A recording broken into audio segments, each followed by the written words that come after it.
Zanzou nightclub faces a backlash after a video circulated on social media showing the bouncers from the club assaulting people.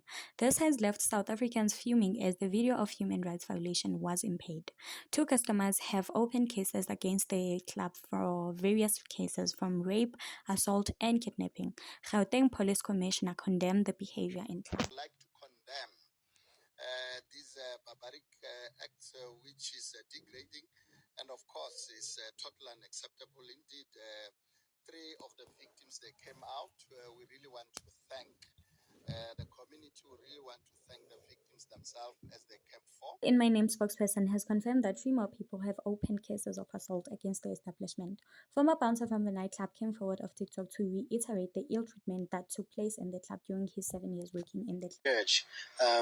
This really goes to show that we really have sick people and sick establishments out there, and we do know and are sure that 3 of the young men have opened cases of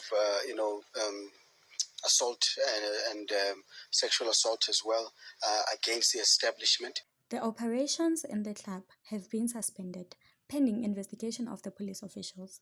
Yesterday, a truck was stopped by the MK student movement from moving equipment and alcohol out from the establishment, as it will tamper with the evidence. Boys really do deserve to be punished, but the way they punish them is not a right way to do, because it's also against the law.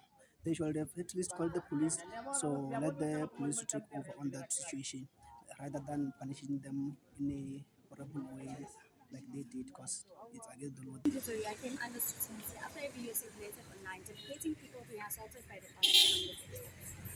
Zanzou suspended operation pending investigation, and AFF as well as MK student movement protested outside the club calling for accountability of the owners, arrest of the management for gross violation of human rights.